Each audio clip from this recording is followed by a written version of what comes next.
সর্বশেষ যে লোকটা জান্নাতে যাবে তাকে আল্লাহ তাআলা জাহান্নামের আগুনে পোড়াতে পোড়াতে ছাই বানিয়ে ফেলবে। আল্লাহ বলবেন, জিব্রাইল যাও একটু দেখো, একটা মাত্র সেজদা দিয়েছে আমাকে, এরকম কাউরে পাওয়া যায় কিনা। বাটি চালান দিয়ে দেখো পাওয়া যায় কিনা।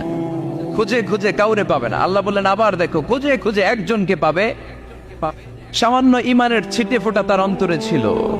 আল্লাহ বলবেন, যেহেতু ছিটে ফোঁটা আছে, অনেক মায়ের খেয়েছে, ওকে বের করে জাহান্নাম থেকে বের করে একটা নির্ধারিত দূরত্বে রেখে দাও।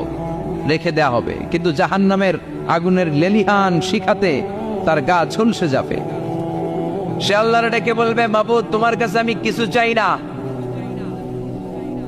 জাহান্নাম থেকে তুমি আমাকে বের করেছো, জীবন নদীর পানি তুমি আমার গায়ের মধ্যে ঢেলে দিয়েছো, আমি আবার সজীবতা ফিরে পেয়েছি। আমি তোমার কাছে জান্নাত চাই না, শুধু নিরাপদ একটা দূরত্বে আমাকে রেখে আসো।